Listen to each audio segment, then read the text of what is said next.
I'm Len Riskin. I'm a law professor and a mediator, and I'll be the mediator in the following demonstration.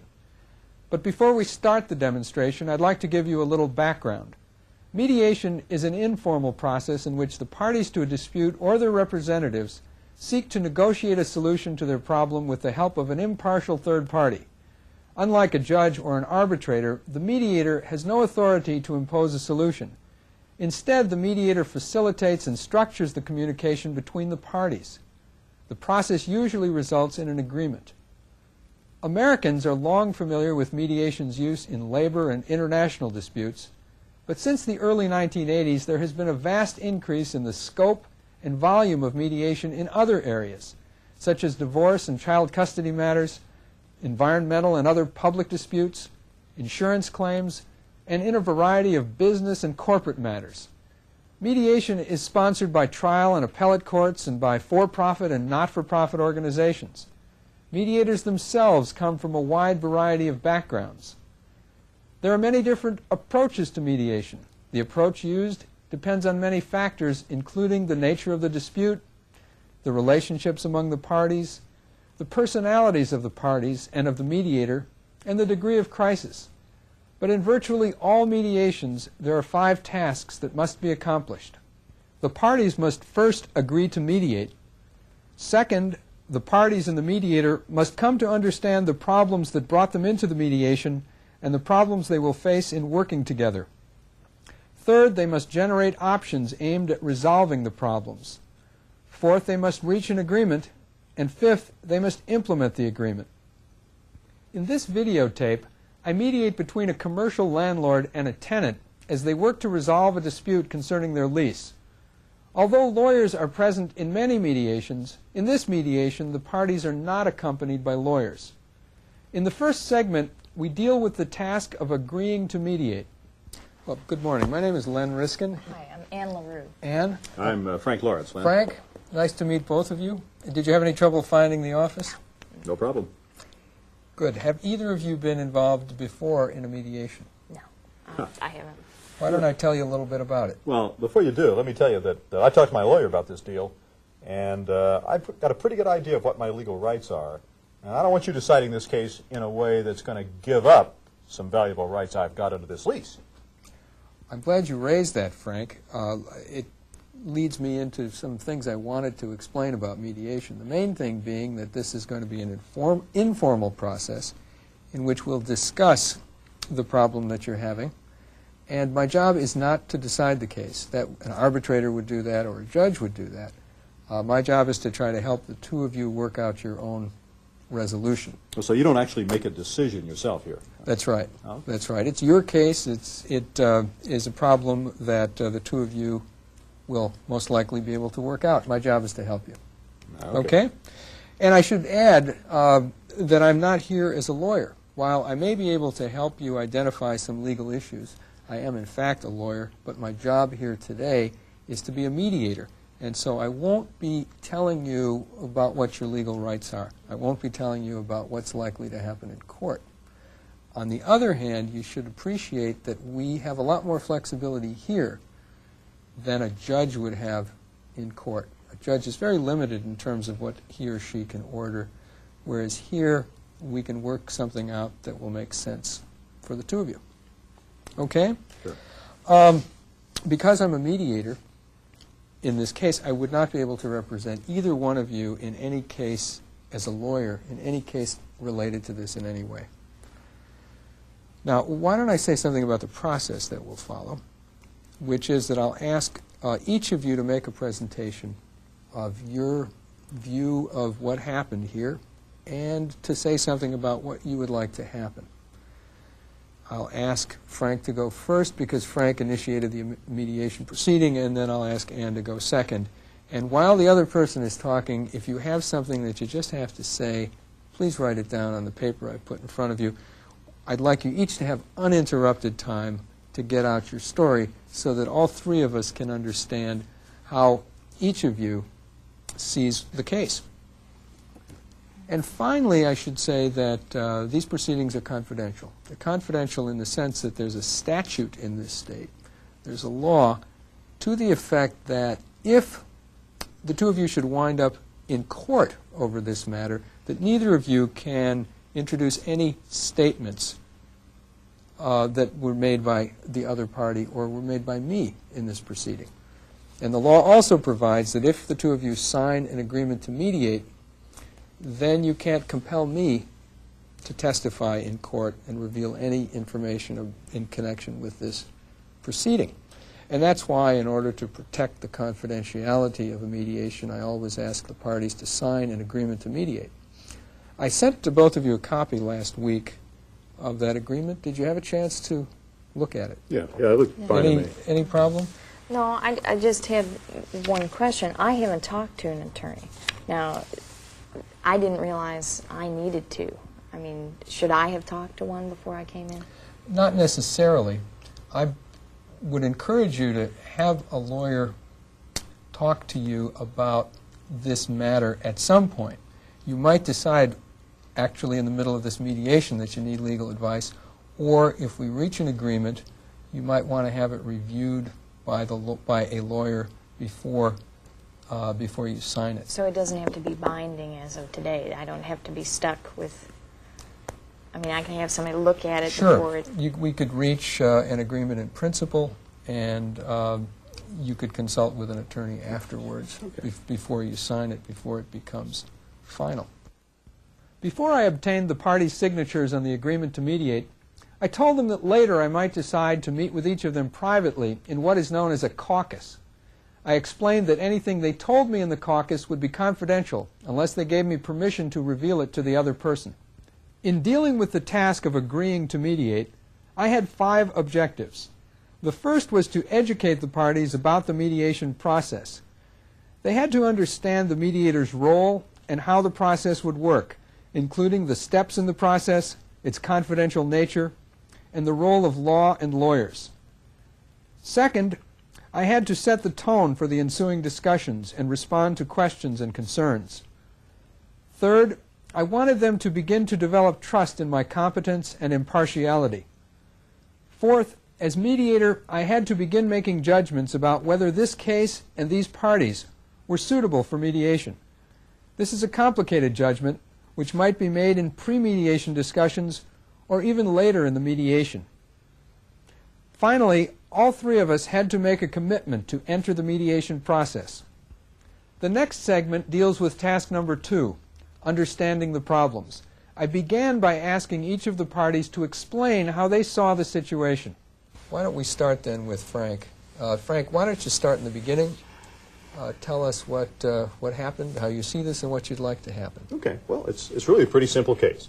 I'm a landlord. I own a number of commercial buildings in town, and I've got this particular building down near the University Stadium.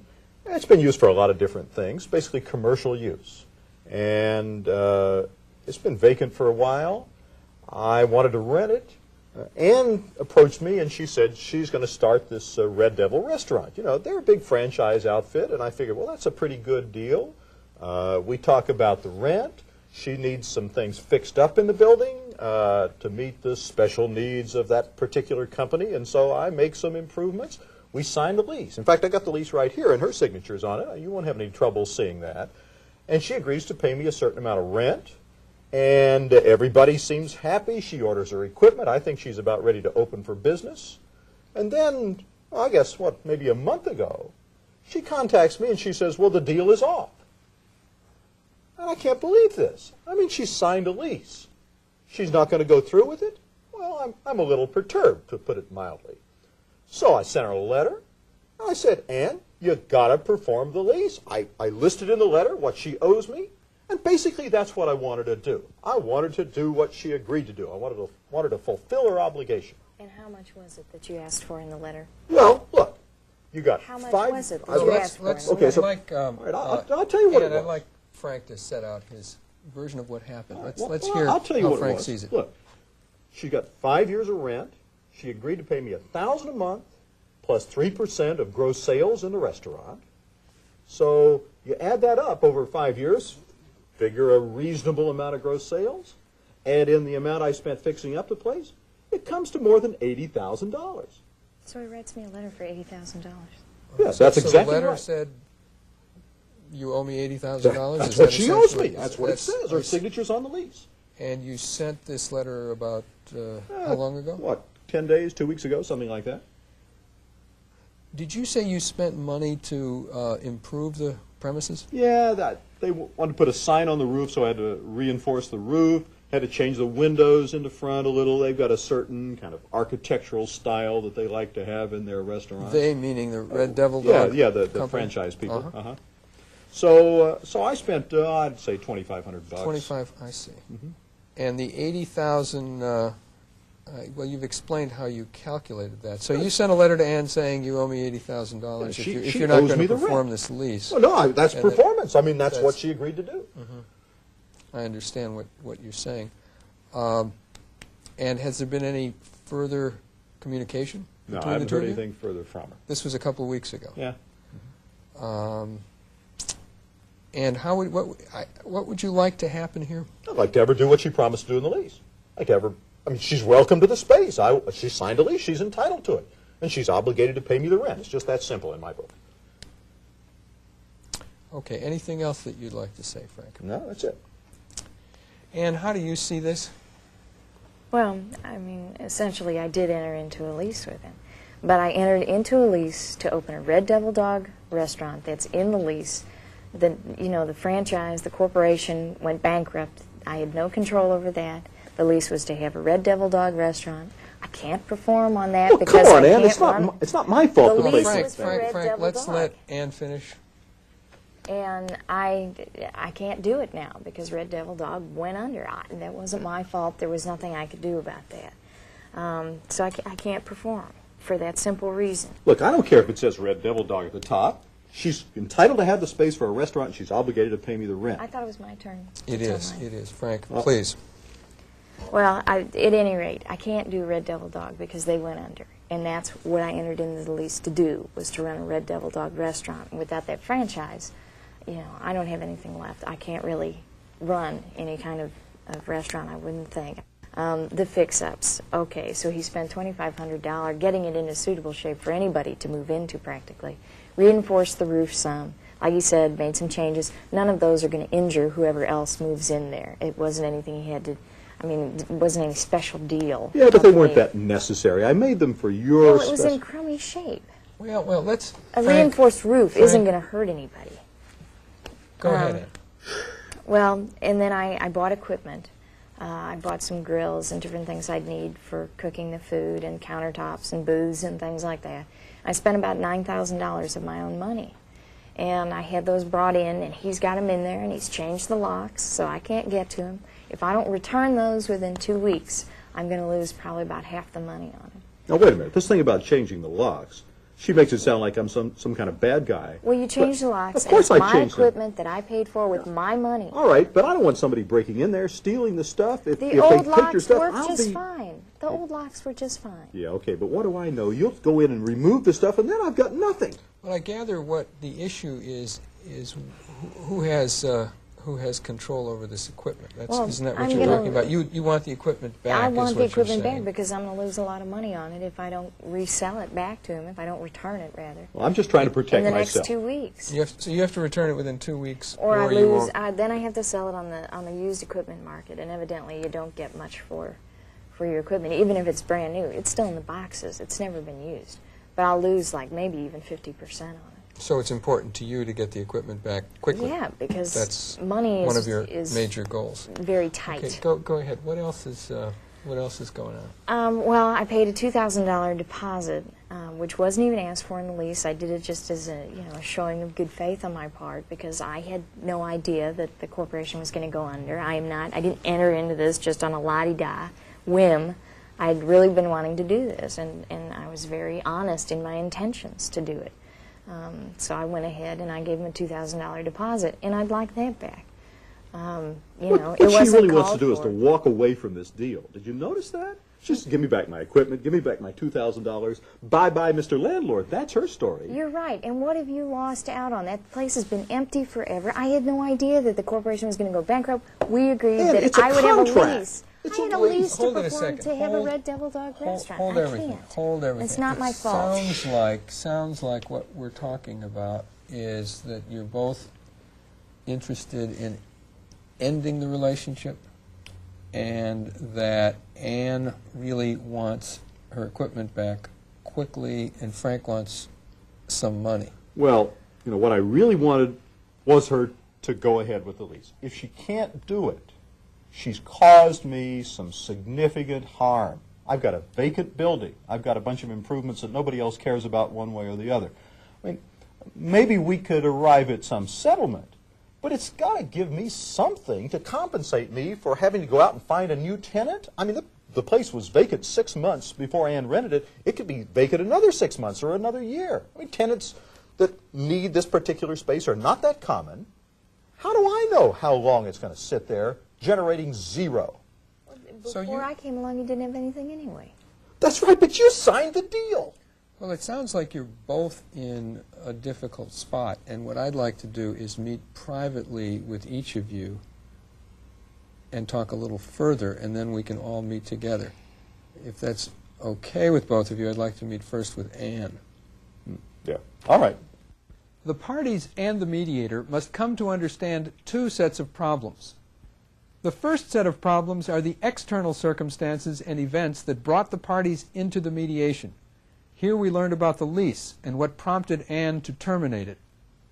The second set of problems are internal, the troubles the parties will have in the mediation, in working together and in working with me. In the session we have just watched, one of the problems I noticed was that Frank was taking an extreme position, asserting it loudly and insistently, and ignoring Anne's viewpoint. At the same time, Anne seemed soft-spoken and willing to listen. I was concerned about the power balance between the parties, and I also worried about how I would maintain my own impartiality under the circumstances. In dealing with the task of understanding the problems, the principal technique I used was to give each party time to explain how they saw the situation. This got out a great deal of information. But I also permitted them a bit of leeway to interrupt each other for two reasons. First, it allowed them to express and release their anger, which otherwise might have gotten in the way of subsequent negotiations. Second, I wanted to give them a chance to work together, if they could, to develop their own solution, and if they wished, to improve their relationship. I don't always hold private caucuses in a mediation, but here I thought that it was important to do so for several reasons. First, I thought that Frank was posturing, and that it would be difficult for him to back away from his position in a joint session. Second, I suspected that his negotiating strategy might be counterproductive. Third, and most important, up to this point, the dispute had developed a very narrow focus. Whether Anne could and would pay enough to satisfy Frank so that he would return the equipment. Some mediators would have proceeded, with or without a private caucus, to help the parties compromise on this issue, and that would have ended the mediation. But I felt that in order to help them reach an agreement that responded to their real interests, all three of us had to better understand these interests. So, Anne, this must have been an awful experience for you. It must be an awful experience for you. It's really been terrible. I didn't expect any of this, and it's all just happened over the last 4 to 6 weeks. I think I'm probably pretty much still in shock. The whole thing has happened. I can't really believe it. I'd like to try to understand a little more about where things are. Did you have to invest any money to get the franchise? Yeah, I took $20,000 of my personal funds, and I got a bank loan for $20,000 in order to buy the franchise. And, you know, I mean, I did do some checking around and everything about Red Devil Dog, and I had no idea. They've been around for years. I had no idea they were going to go under. Obviously, I never would have invested that kind of money. Sure. And you also spent $9,000 or so on equipment? Yeah. This was your own money? That was also out of my savings. That was my own personal funds, and that's why I really want to get that equipment back so that I can get full price for it. I don't have any money left. You don't have any money left? You know, maybe $1,000. I just don't have much in the bank. And are you working Yeah. at the moment? Yeah. Anne told me she was a nurse in the cardiology unit of the university hospital where she had worked for 8 years. When I asked how she had become interested in the restaurant business, she explained that she had grown up in a family that owned restaurants and that she had worked in them as a cook and a hostess. She also had worked part-time as the manager of a fast food restaurant. Anne said she was a skilled cook but lacked business experience, so she relied heavily on her brother-in-law, an accountant, for business advice. What would you like to happen here? Well, I know we've been talking about ending the relationship, but I guess what I'd like to get a sense of is what are your plans in the future? It sounds like you were wanting to change from nursing and to move into a restaurant business. Yeah. Do you still hope to do that? Well, I'd really like to. I mean, I love nursing quite a bit, but it just kind of feels like it's time for a change, and I know it's something I can always go back to. I learned that Anne had won an award for her Cajun cooking, and that her real dream was to open her own Cajun restaurant, but she did not think that was possible under the circumstances. She also said that if Frank sued her successfully, she probably would have to declare bankruptcy. So what I'm gathering is that you're in a pretty bad financial situation, that you'd like, if you could, to open a restaurant. So am I correct in understanding that if you could, you'd like to, would you like to use this space? I don't want to put ideas in your head, but have you been thinking about that? Not really. It was a. And I have no idea whether Frank would be even open to something like that. Anne said that she had not thought of using the space, but that the idea was appealing, although the space was not ideal for a Cajun restaurant. I offered to present the idea to Frank, and she agreed, although she thought he would laugh at it. Finally, Anne indicated that there was nothing in our discussions that I had to keep confidential from Frank. Next, I met with Frank. Well, Frank, I had an interesting meeting with Anne. Yeah, well, did she admit all that stuff that I told you? Well, Frank, I don't think the two of you disagree about the facts about what happened, but I wanted to ask you a couple of questions. You called up a couple of weeks ago and said you wanted to have a mediation, and I'm wondering what motivated you to do that. Yeah, well, really it was my lawyer. See, I went to see him, and I told him about this case, and he said, well, you got a terrific case there, but you'd probably save some money if you went to a mediator instead of going to court. And then he mentioned your name to me. I see. And he told you that you had a very strong case? Yeah, well, actually, he said I had a pretty good case. Might have some problems here, you know, like the fact that I locked up her equipment would maybe count against me. But he thought it was a pretty good case, yeah. Mm-hmm. Did you write the letter before you saw your lawyer or after you saw your lawyer?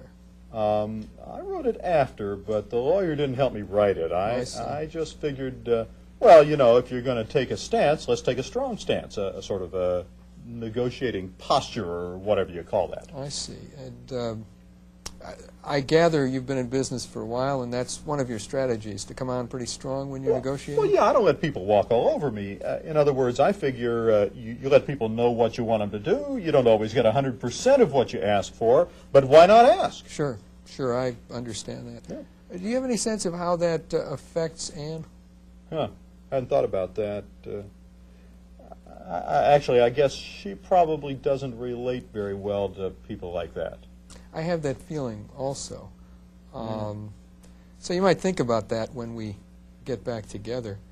The other thing I wanted to mention to you is this. I was talking to Anne, and she told me she's really not in very good financial condition. She had to borrow pretty much money, about $20,000 to pay for this franchise, and she used about an equal amount of her own money, and then she paid for this equipment, which she said was about $9,000, and she indicated to me that she's pretty much out of money. And as a businessman, I'm sure you know that sometimes you can get a judgment in court and may not be able to recover. Well, yeah, I mean, the way I always put it is you can't get blood out of a beet, especially a dead beet. Well, I understand what you're saying, Frank, and I thought it's important that you know what she told me about her financial condition. So she's pretty shaky, you think? That's what she indicated to me. Oh, yes. Gee. Well, That she's almost out of money. She's actually thinking about, she said she thought if you actually sued her and got a judgment that she would have to declare bankruptcy. oh boy. Well, if she does that, you know, chances are I'll never get much of anything out of her. Sure, Yeah, sure. that's I think discouraging. that's right. I thought it was important that you know that. Frank, what are your plans for the property? Oh, well, okay, now this is confidential, right? Sure, I mean, sure. this doesn't Yes. go to Ann unless I say so. Frank then told me that he had a written offer from a national fast food chain called Grandpa's Beans to rent the space for $600 plus 1.5% of gross receipts per month. He said that because Grandpa's Beans would promote the business, it was possible for him to receive as much as $1,000 per month after the first few months. You may recall that the rent in the original lease with Ann was for $1,000 plus 3% of gross. Frank admitted that this was much more than he had ever received before. In order to help Frank better understand Ann, I explained that she was a nurse at the university hospital, came from a family of restaurateurs, and was an accomplished cook with a special interest in Cajun food. Frank indicated that he had tasted her Cajun cooking and enjoyed it. It would interest you to know that one of the things that Ann would like to do sometime in her life is to have a Cajun restaurant. Cajun, huh? That's interesting. I don't think we've got one in town anywhere. I don't think so either. And you know, that's being pretty popular around the country. I've been reading about that. It was in the New York Times, and all this Cajun thing is really making it big. Yeah, this town could probably support a Cajun restaurant pretty well. Good luck to her, I'd say, on that. Well, would it make any sense to talk about the possibility of opening that Cajun restaurant in your premises? Gee, I hadn't thought about that. Yeah, well, that might be all right. I mean, I think the concept would probably sell in this market. And as I say, she's a wonderful cook. So, yeah, I'd be willing to consider that. But now, bear in mind, she's got to pay me substantial rent. I mean, I don't necessarily have to have maybe that 1,000 plus 3%. That was a little on the high side, frankly. I think I could concede something off that. But on the other hand, I don't want to give the place away either. I mean, I've got Grandpa's Beans there. Sure. And so, yeah, if she made me an attractive offer on the rent, I'd be willing to talk to her about that. Okay, so I think when we get together again, the three of us, we could talk about that as an option along with the other option, which is somehow severing the relationship, which is what we were talking about before. When I asked Frank if there was anything he wanted me to hold in confidence, he mentioned that he did not want me to reveal the terms of the offer from Grandpa's Beans, though he did want Ann to know that he had received an offer from that company. I'll be happy to respect that confidence. In fact, I think it would probably be best if you told her about the fact that you have an offer. And the other thing I want to suggest to you is you might decide during the course of our discussions that you'd like to let her know the terms of your offer from Grandpa's Beans. It might be, for example, that if you're going to get the kind of rent that you feel you want, you might have to tell her what your options are so that she'll understand where you stand. Yeah, I see what you mean. But that would be up to you. Okay, let's make that my decision. Sure, I certainly won't say anything about it. Okay. Okay, well, thanks very much, Frank, and I'll ask Ann to come in, and we can talk some more. Okay. Mediators use the caucus for several reasons. First, and most important, to gather information that the parties might be unwilling to disclose in a joint session. In the caucus with Ann, she revealed her difficult financial circumstances and her interest in starting a Cajun restaurant. Frank told me about his offer from Grandpa's Beans. Second, mediators use the caucus to exchange information. Here I was able to let Frank know that Ann would consider opening a Cajun restaurant in his building. A third use of the caucus is to help the parties negotiate. Here I helped Frank understand his circumstances better, and I made suggestions to Frank about his negotiating strategy. And finally, a caucus is a good way to build trust and rapport. During these caucuses, we continued to work on Task 2, understanding the problems, and we began to work on Task 3, developing options. In order to develop options, we all had to find out the parties' underlying interests. When I learned that Anne had an interest in opening a Cajun restaurant, I asked questions that would help the parties develop the option of Anne renting Frank's building for that restaurant. At this point in the mediation, some mediators would have chosen to keep the parties separate. They would have conducted shuttle diplomacy by carrying proposals back and forth. But I felt that under the circumstances, the parties would be happier with any resulting agreement if they worked it out directly with one another. In the next segment, I bring the parties back together. We complete our work on developing options and then move on to task 4, reaching agreement. Well, after our private meetings, it seems to me as if we have two different kinds of options that we've been talking about. One, and what we were looking at toward the beginning of this session, was ending the relationship and working toward somehow trying to return the equipment to Anne and somehow having Frank satisfied with respect to the financial situation. The other option, which I've discussed with both of you, is the possibility that Anne would open a Cajun restaurant on the premises. And Anne, I should tell you that I've discussed this with Frank, and it has some appeal. He has some concern about getting an appropriate rent. Well, yeah, in fact, you see, if you could do it, I want the same rent you agreed to before. Well, there's no way I can do that. Well, okay, if you can't do that, what's your offer then? I mean, let's talk about what you can do. Be realistic. Let's see if you could pay me enough rent to make it worth my while there. Come on, make me an offer.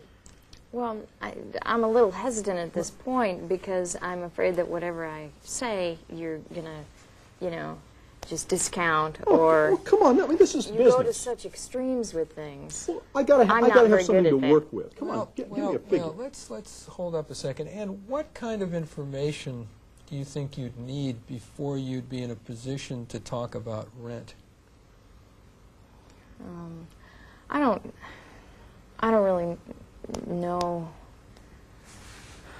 I mean, I don't know what I need. All I know is that I am worried about my cash flow right off the bat. It's not going to be, you know, all that significant, I wouldn't think. I've got to establish a clientele and get things in order. And I would think that I'd need things to be pretty. I'd need a pretty low rent, I think, to start off with because, you know, there are going to be a lot of costs, and I don't know how the business is going to go or that kind of thing. So I'm real hesitant to throw out a number at this point. Well, okay, but we can't have a lease without a definite rent, and I mean, we got to make a deal somehow. Now, I agree with you that you're not going to do a tremendous gross in there the first few months because, frankly, and you're not going to have the money to spend on advertising and promotion that would bounce that clientele up in a hurry, are you? So would it make sense to talk about a lease in which the rent is lower in the beginning and then escalates after a while? And Can you do that? Sure. Yeah. Oh, so would that be a sensible way to go here? And I've done that before. The percentage of gross could be adjusted as well. Yeah. I'm wondering if that would make sense, given that it sounds like it would take a while to develop the business. Yeah. And you might be in a position to pay more rent later than you would be in the beginning. Well, here's what I'd say now. If we start with a low fixed rent, then we ought to offset that with a high percentage rent, but that won't add up to very many dollars if your business isn't so good to start with. That'd be a lot safer for me. I think I could, you know, yeah, I don't want to set something up that I can't meet. Yeah. If we do it that way, you know, I'm kind of becoming your partner to some extent. In other words, if you don't do so well, I'm kind of stuck holding part of the bag. But if you do well, which frankly, I kind of think you will, then in the long run, we could both be better off. So I'd be willing to make some concession on the fixed part of the rent for, you know, until your business kind of gets up to speed. Clearly, there was still much that the parties had to work out. They had to decide who would pay for renovations, for example, and Anne was not clear on how much cash she would have available. But after considerable discussion, they reached a tentative agreement to enter into a 5-year lease. For the first 18 months, the rent would be $450 per month plus 10% of gross receipts. For the second 18 months, $600 plus 7.5% of gross. And for the last 2 years, $800 plus 5% of gross. They agreed to include a clause in the lease stating that they would try to mediate any disputes that arose under the lease. Anne planned to discuss these terms with her brother-in-law, an accountant, and with her lawyer. While the parties themselves negotiated the actual terms of the agreement, during the last part of the mediation, I did several things to assist them. The first was to articulate the two options we had developed. Second, I tried to keep them focused productively on the option they both wanted to pursue. Here I had to keep Frank from pushing too hard in order for Anne to have time to work out her situation.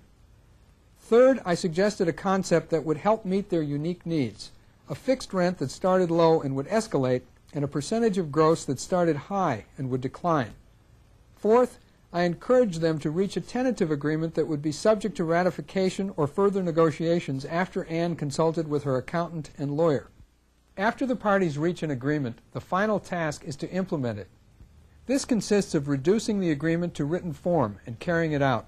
The mediator may or may not draft the agreement. The parties may write it up themselves, or they may choose to have their attorneys do so. In some cases, follow-up sessions are scheduled to monitor the implementation of an agreement.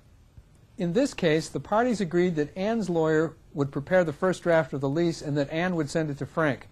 If problems arose during the drafting or final negotiations, the parties might come back into mediation. Once the lease is executed, both parties will move ahead to carry it out. And they may return to mediation if they run into trouble in the future. In the course of this mediation, Anne and Frank improved their working relationship. Although Frank tried to dominate, Anne ignored his tactics and Frank became much more reasonable as a result. So one important goal of mediation can be to help the parties better understand each other's situations and needs so they can communicate more effectively. Obviously, this goal is not appropriate in all mediations, and mediators must exercise judgment and restraint to avoid imposing their own ideas for solution. In mediation, after all, the parties to a dispute or transaction can gain control of their problem and tailor a solution to fit their own individual needs.